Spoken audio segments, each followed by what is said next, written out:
Buenas tardes a todos y a todas. Una vez más, hoy tenemos otra edición de Nunca Estuve Serio, este espacio que tenemos para charlar temas con un poco más de seriedad y con gente que sabe un poco más de nosotros del tema. Hoy me acompaña Tommy, acá presente en Buenas, este ¿cómo encuentro andan? virtual. Y tenemos el honor de presentar a Martín Susnik. Él es, entre otras cosas, y por lo cual lo invitamos, docente de filosofía. Eh, Así que vamos a estar charlando un poco hoy con él. ¿Cómo estás, Martín? ¿Qué tal? Buenas tardes, chicos. Saludos para ustedes, saludos Ramiro, Tomás, y ¿Cómo bueno, estás? a toda la gente que los sigue. Un gusto para mí estar acá compartiendo esto con ustedes. Para los Muchas 40 gracias. millones de argentinos que nos ven desde sus casas. Exactamente. Y más todos los que están en el exterior. Tal Eso, cual. exactamente. Bien. Bueno, la idea del episodio de hoy es que nos ayudes a sacar algunas dudas con respecto a eh, preguntas quizás existenciales que todos nos hacemos, y como es un podcast que va a durar más o menos 20 minutos, vamos a tratar principalmente un tema, porque si no, medio que hablando de filosofía podríamos estar horas y horas. Así que el tema de hoy principal es el amor. Digamos, ¿qué es el Ujú. amor? O el amor como lo conocemos nosotros, diferentes tipos de amor. Bueno, van a ir surgiendo por ahí más preguntas después a lo largo de la charla. Bueno, sí, seguramente. Mirá, la pregunta que eligieron, casi que no podría ser más compleja, podría uno decir en primer lugar. En primera instancia, porque, bueno, siempre las preguntas sobre qué es algo son preguntas difíciles, porque se trata de definir cosas, ¿no? Y definir, vieron que siempre es difícil, aún con las cosas sencillas. Pero cuando se trata de estos temas tan, como decías vos, serios, por decirlo de alguna manera, existenciales, y que tienen que ver con, quizás con el fondo mismo de la existencia humana, obviamente ahí armar una definición absolutamente satisfactoria o absolutamente clara quizás resulte muy complejo. Y además lo que suele suceder, que vos un poco lo mencionabas también en tu pregunta, es que cuando uno reflexiona sobre estos asuntos, una de las cosas que descubre rápidamente es que tienen como diferentes caras, ¿no? Diferentes matices. En el caso puntual del amor, uno inmediatamente, al formularse la pregunta ¿qué es? Y tratando de ir a los casos concretos y analizarlo a partir de ahí, bueno, lo primero que sucede es que te cae la ficha de que el amor puede ser aplicado a la relación, suponete, de pareja, pero también a la relación de amistad. Yo puedo amar a mis hijas, por ejemplo, y no es lo mismo el amor que un padre tiene por las hijas o que las hijas tienen por el padre, ni es lo mismo el amor del padre que de la madre, y a su vez uno puede amar la patria y puede amar un club de fútbol y puede amar, no sé, el helado de chocolate con almendras, entonces como que tiene facetas tan distintas que la cosa parece diversificarse mucho.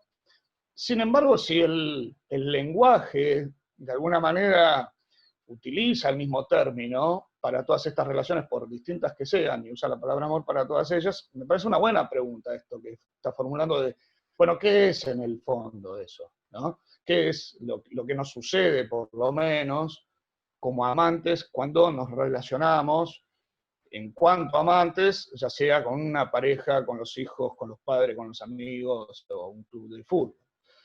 Yo, si tuviese que resumirlo de manera muy breve, tomaría en realidad una frase que se la escuché una vez a una profesora mía y que a mí me pareció que en su brevedad señalaba el núcleo del asunto.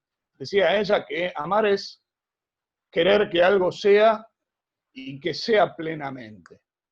Y me parece que en esa frase tan breve se manifestaban bien estos movimientos propios de una afectividad que ama, ¿no? Que yo los resumiría en tres. Este, me parece que el primer movimiento que sucede en el caso del sujeto que ama, un movimiento anímico me refiero, ¿no?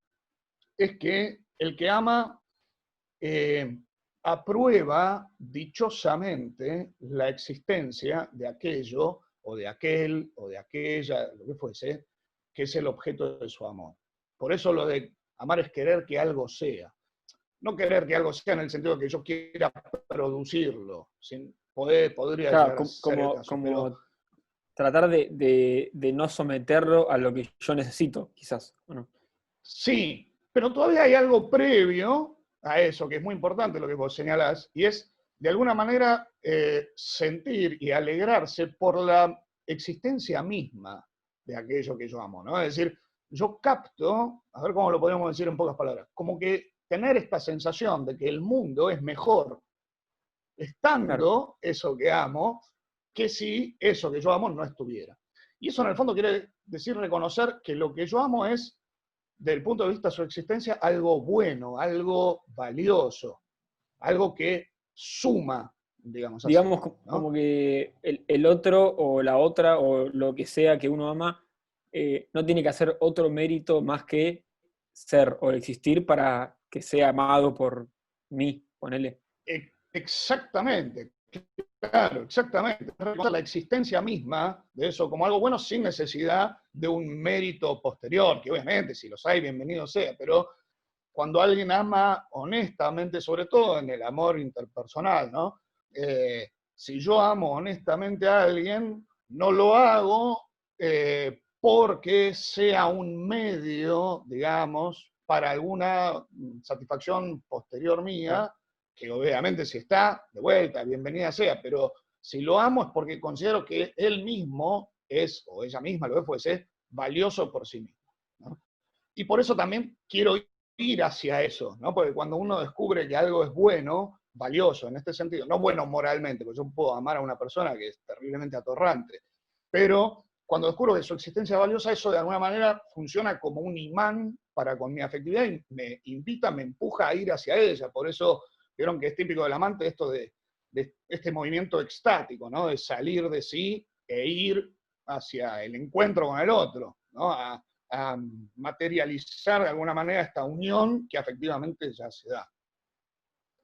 Yo Pero, dale, dale vos, como Tommy. una nueva pregunta, ¿no? A partir de todo esto. Como sería algo así como, uno ama lo que la otra persona es, pero no ama en sí a la persona por el hecho de ser. No sé si se entiende a lo que voy.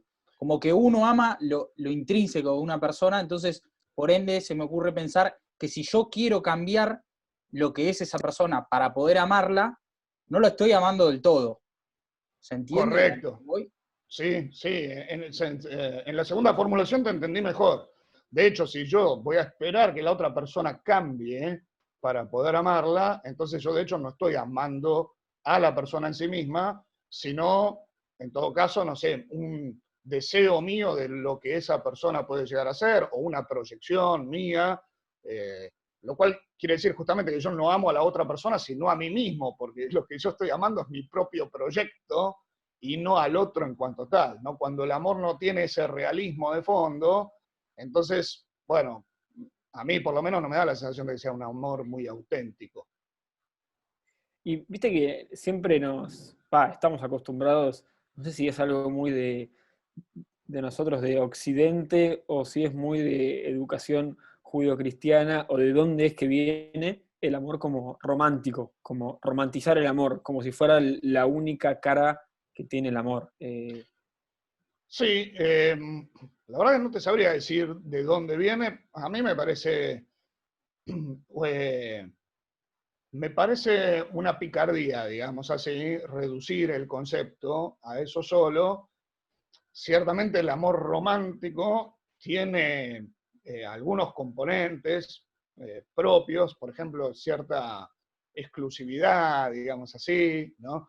Y en caso de lograr de ser un amor, digamos, que funcione o que se realice además una proximidad de tipo corpóreo muy particular, pero me parece que así como el amor romántico tiene, puede ser paradigma del amor en algunos sentidos, por esto que te acabo de mencionar, hay otros amores que también son paradigma en otros sentidos. Por ejemplo, qué sé yo, el amor maternal también es paradigma del amor en Claro. otro sentido, porque es por ahí el paradigma de la incondicionalidad del amor, suponete, ¿no? Así que sí, cada amor tiene sus matices. Yo en general no me gusta reducirlo solo al caso del amor romántico. Por ahí lo que ahí a veces sucede es que además el impacto suele ser tan fuerte en su primera etapa, que sería la etapa del enamoramiento, que por ahí obnubila ese aspecto, pero al mismo tiempo también está después el peligro, vieron, de identificar el amor con esa primera etapa del enamoramiento, y eso trae toda una serie de problemas a largo plazo, digamos. Claro, y después ponerle, está también otra cosa que como que tenemos muy instalada, o por ahí ahora, no sé, por ahí cada vez menos, no sé, pero es esta idea de que uno tiene que encontrar como su media naranja como para completarse. Que en realidad, o sea, si uno se lo pone a pensar más como racionalmente, ¿qué probabilidad hay de que uno encuentre justo la parte que lo completa en las millones de personas que viven en el mundo? O sea, Sí, sería una gran confianza en el destino o en la providencia, ¿no? En ese caso. A mí hay algo de esa idea igual que me resulta interesante como para una reflexión un poco más amplia, y es sobre todo esta idea de que en general el ser vivo, digamos aún en sus variantes más elementales, lo que tiene la vida de particular es, por un lado, que hay una actividad propia, ¿no? Los seres vivos generan su propio cambio, hacen algo que los seres inertes no hacen, pero esta espontaneidad, digamos, que estimula su crecimiento, es algo que sucede siempre y cuando el ser vivo de alguna manera se abra a la existencia de los demás, se nutra, digamos así, con la presencia del otro. Y cuanto más avanzamos en los grados de los seres vivos, mayor es esa apertura, porque de hecho el ser humano está más abierto a lo real, por lo menos en principio, de lo que lo está una planta, y por lo tanto más puede crecer, pero para crecer y perfeccionarse más va a necesitar de ese vínculo con lo distinto de él. Y en ese sentido, más allá de esta idea de la media naranja como caso único en un millón, digamos, no sabría yo puntualmente qué decirte sobre eso. Pero por lo menos esta idea de que yo necesito para completarme de mi apertura y mi unión a un otro, sin que esa unión implique la anulación de mi propia individualidad, que ese es a veces el peligro, ¿no? A veces uno se une a un otro para dejar de ser uno, y ahí obviamente salimos perdiendo, y la misma relación sale perdiendo, porque no soy auténticamente yo el que está con el otro. Pero si yo soy auténticamente yo y me abro a un otro, entonces hay lo que ahora los coaches dirían un win-win, digamos, ¿no?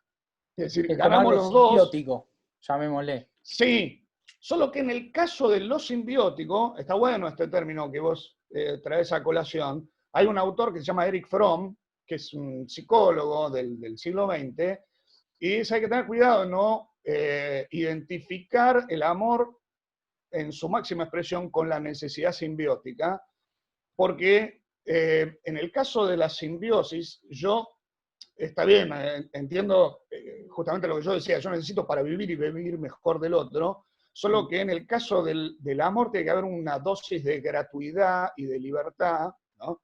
De donación, que por ahí en la simbiosis no hay. La unión en la simbiosis es yo estoy con vos porque te necesito. En cambio, la unión amorosa es yo, Fromm, creo, si yo mal no recuerdo, lo dice así, ¿no? No se trata de decir te amo porque te necesito, sino que te necesito porque te amo. Es decir, hay un componente más bien de entrega al otro, con la paradoja de que justamente cuando yo me entrego al otro, de alguna manera casi olvidándome de mí mismo, eso justamente me termina de rebote beneficiando también a mí mismo, porque es la manera en la que yo como persona puedo crecer y planificarme, digamos. Está muy Fue a bueno. carajo, ¿no? está bueno. No, está muy bueno el concepto ese.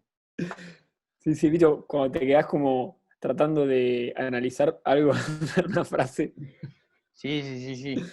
Te deja Hay maquinando. una idea como para, no sé si le sirve para simplificar, pero a mí en su momento me ayudó como para entenderlo.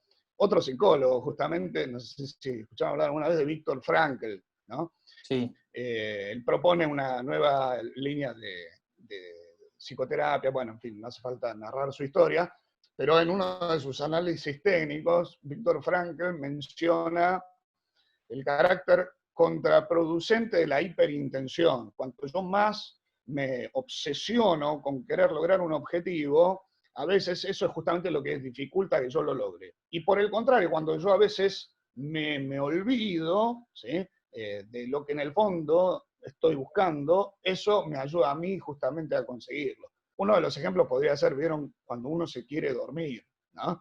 Cuando uno está medio insomnio y se quiere dormir, cuanto más esfuerzo haces por querer dormirte, menos lo vas a lograr. Bueno, algo parecido podría pensarse en el caso de esto que les decía, de alcanzar la propia plenitud y crecer como persona. Cuanto más uno se enfoca egoísticamente, digamos, ¿no?, en el propio crecimiento, como si uno fuese una cosa cerrada, y más lejos va a estar de lograr. Y cuanto más yo me olvido de mí mismo y logro abrirme a un otro y ponerme a su servicio y entregarme de alguna manera a él, de rebote, como les decía, ¿no?, termino estimulando no solamente el crecimiento del otro a cuyo servicio me puse, sino también el mío propio, porque parecería que la vida funciona de esa manera. No, a mí me surgía quizás la pregunta con respecto a un primer concepto que trajimos, como de esto que uno ama lo que es la persona y no quiere modificarla para su propio beneficio. Me quedé pensando como en las relaciones de muchos años, por ejemplo, que yo escucho muchas veces que se dice, vos no podés amar toda la vida a una persona porque vos mismo cambiás y porque la otra persona cambia.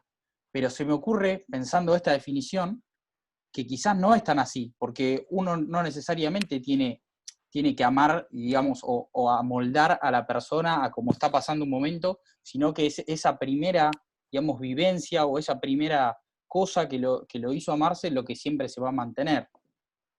Uy, es re interesante esto que planteás. Se me dispararon como varias ideas al hilo, a ver si logro ponerlo en palabras, de hecho, ¿no? Es interesante esto que vos decís que tiene que ver con el tema del cambio. Por un lado, sí, me parece, si el amor es querer que el otro sea y que sea plenamente, en ese sentido me parece que una actitud amante auténtica es estimuladora de un cierto tipo de cambio en el otro. Es decir, hay algo que va a pasar y es que las personas cambiamos con el paso del tiempo. Pero también es verdad que el cambio puede ser de dos maneras a grandes rasgos, ¿no? Hay veces en que yo cambio falseándome a mí mismo, adulterándome, dejando de ser lo que en el fondo soy o el que en el fondo soy, y a veces cambio para bien, de modo perfectivo, que es cuando a través de ese proceso de cambio yo logro ser más eso que soy y ese que soy. Creo que el amor auténtico, al menos, es estimulador del cambio del otro, pero es estimulador del cambio en este segundo sentido. Es decir, el que ama quiere que el otro cambie. Yo creo que sí, pero no para que el otro deje de ser el que es, porque si no, justamente no se daría ese primer elemento, ese primer concepto que nosotros traíamos a colación, sino que quiere que el otro cambie para que sea cada día más ese que es.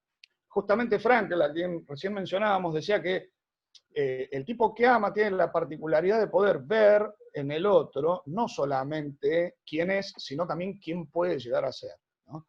Y la relación auténtica, amorosa, es la que a mí no solo me permite, sino que además me estimula para que yo sea cada día una mejor versión de este Martín que soy. No para que yo me transforme en José, porque si no ahí no habría amor auténtico, pero sí para que yo sea Martín cada día en una versión más plena, más crecida. No sé si logré expresarlo. Sí, sí. Así que me parece que el amor tiene que ver con el cambio, pero con el cambio perfectivo, ¿no? Con el cambio que lo que hace es que esas potencialidades que en mi esencia personal de alguna manera están presentes, logren efectivamente salir a la luz del día, ¿no? Para que yo sea más yo. Claro. Y, o sea, muchas veces pasa por ahí mientras cada uno hace más perfecto su amor o su idea de amor, esto de querer a la otra persona como es, por ahí en ese camino de llegar a ese punto, uno busca que la otra persona cambie por un beneficio propio, porque tal cosa de esa persona no te, no sé, o no te hace bien, o no te gusta, o etcétera. Y ahí hay como una parte del amor que va, o por lo menos del de pareja hablo, ¿no? Porque sé que hay muchos tipos, como decíamos antes, que es como la relación con el sufrimiento. Sí, sí. Bueno, dos cosas diría al respecto.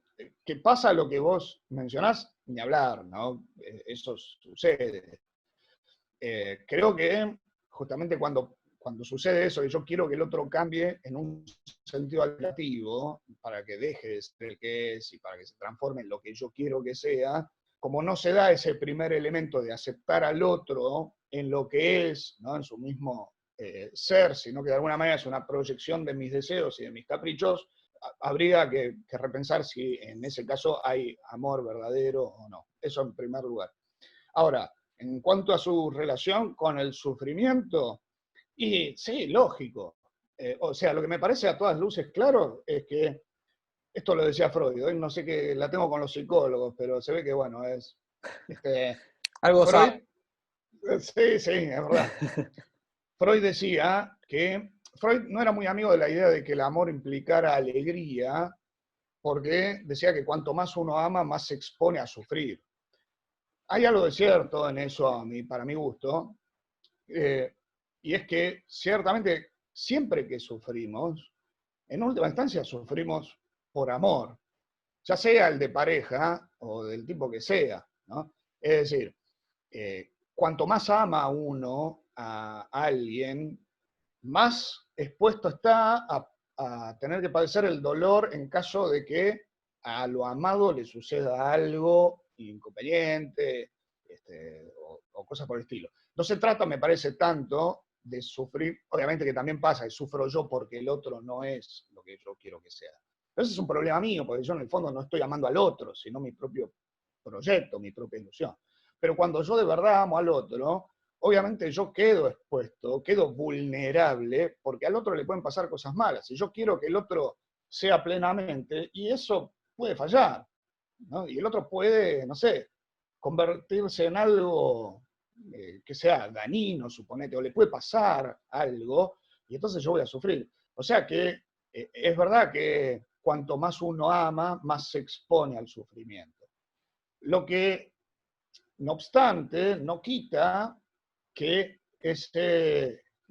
que ese sufrimiento, que siempre en el fondo es algún sufrimiento por algún tipo de amor, no tenga sentido. Me parece que justamente el amor es lo que hace que el sufrimiento pueda llegar a tener algún sentido. Claro, Porque si yo te iba no, a el otro... decir que un escritor, no me acuerdo bien cuál, no lo voy a poder citar como haces vos, porque no sé, no me los acuerdo. Lo que leo medio que me lo olvido, pero eh, que como que planteaba este concepto de que quizás estos sufrimientos que uno tiene se ven en un momento como polarizados por el sentimiento de plenitud que tiene, que le da el amor en algún momento, como que es más grande el sentimiento de plenitud o vale más ese sentimiento que todo el sufrimiento que eso acarrea o que eso eh, trae consigo. Sí, coincido. Si es que te entendí bien la idea, justamente porque ¿cuál sería la otra alternativa? Supongamos que algún tipo diga, bueno, como yo no quiero sufrir, lo cual es cierto, porque no queremos sufrir, ¿no? Bueno, entonces para no sufrir nada, yo decido Claro, no amar nada. Y no parece una alternativa ni siquiera muy saludable. Es verdad, cuanto más vas a amar, más vas a sufrir, probablemente. Pero va a ser el amor justamente lo que le va a dar un sentido a ese sufrimiento. Y ese sufrimiento hasta se puede hacer, como decís vos, no sé, soportable o qué sé yo, por lo menos es una especie de cruz que uno puede llegar a llevar si es que eh, lo que le da sentido a ese pesar es que hay un fundamento amoroso que de alguna manera ilumina incluso hasta el sufrimiento mismo. Claro, como que se me ocurre pensar en el concepto de lo que sería la felicidad. Como que quizás dentro del marco de la felicidad hay momentos de angustia, momentos de falta de alegría, llamémosle, pero no necesariamente dejamos de ser felices por pasar malos momentos. Y ciertamente, aparte, si hay algo que es seguro en esta vida, una felicidad sin esos malos momentos no vamos a tener. Y aún si los tuviéramos, como sabemos que esta vida se va a terminar, ya sería un garrón, ¿no? Es decir, aunque yo la esté pasando genial, es el problema de cuando la estoy pasando bomba y se me ocurre pensar que en algún momento va a terminar la fiesta. Y bueno, sí, la vida tiene ese carácter efímero. Entonces, la felicidad, una plenitud total, me parece que es algo que por más que lo deseemos internamente, esta vida no va a poder ofrecernos. Y aceptar eso, me parece que ayuda también a sobrellevar mejor ese tipo de pesares, siempre y cuando tengan algún sentido, ¿no? Y me parece que el amor es lo que puede llegar a dárselo. ¿Cómo le cuesta al ser humano disfrutar, ¿no? Esto de que Sí, decías de que cuando está pasando bien ya estás pensando en, uy, mira cuando ya se termine. Sí. sí, somos aguafiestas anticipados. Sí, sí. Bueno, nos quedan unos minutos, pero podríamos cerrar. No sé, Tommy, si tienes alguna pregunta o... Tengo muchas preguntas, pero va a ser Bueno, eso es imposible bueno. que las bajen esto. Sí, es bueno, creo que es bueno. No, no sé si querés decir, Martín, vos algo. A mí me gustó lo que dijiste esto de eh, tirando abajo la teoría de la media naranja, que surgió esta otra teoría o este otro pensamiento de que por ahí no es una sola persona lo que a uno lo completa, pero sí el otro como algo, como muchas, como algo que no es uno, algo que está fuera de uno, que sin esa parte uno por ahí se siente no del todo completo. Sí, por lo menos a mí esa idea me parece para rescatar y me parece, hasta donde yo logro vislumbrarlo con las limitaciones, una de las ideas claves, ¿no? Esta idea de que nadie crece solo, nadie se salva solo, digamos, y me parece por ahí el drama, si quieren decirlo así, de la existencia humana es justamente aprender a, de alguna manera, estar con el otro, estar incluso en el otro, sin que, como les decía antes, ¿no? Sin que eso implique una negación de mí mismo, sino aprender el arte de unirse a un otro en sus diferentes sentidos y en sus diferentes matices, de modo tal que esa unión no implique que se diluyan los miembros de esa unión, sino que, por el contrario, cada uno de los unidos se fortalezca y se planifique también como individuo. Creo que el gran problema de aprender a vivir está en saber cómo lograr eso, y a veces funciona, bueno, y a veces no nos sale, ¿no? A Sí, veces no nos sale porque nos encerramos en nosotros mismos, a veces no nos sale porque nos diluimos en un todo y dejamos de ser nosotros mismos. Y ninguna de las dos, en ninguno de los dos casos funciona. che, Martín, y ya que nombraste tantos autores, ¿querés aprovechar por si alguien se quedó con la duda y dijo, uy, qué interesante lo que dijo este autor, qué puedo leer de tal O autor? capaz algo como para empezar de a poco, ¿no? Para los que somos Sí. súper incultos de la Novatos. filosofía. Bueno, por ejemplo, a mí un autor que yo no diría que es, digamos, un autor, si, no es un autor con el que yo coincida en todo lo que dice, pero un autor que para este tema, sobre todo para quien quiera dar unos primeros pasos, me parece que tiene algunas reflexiones interesantes, es este autor que mencionábamos antes, que se llama Erich Fromm, se escribe con M al final, tiene un librito que se llama El arte de amar. Es un autor del siglo XX y me parece que tiene unas cuantas reflexiones que son interesantes y se me ocurre también, en cierto sentido introductorio, hay también un librito de Lewis, que es el autor de las Crónicas de Narnia, ¿vieron? Él tiene algunos Sí. libros que son así literatura y otros que son de tipo ensayo.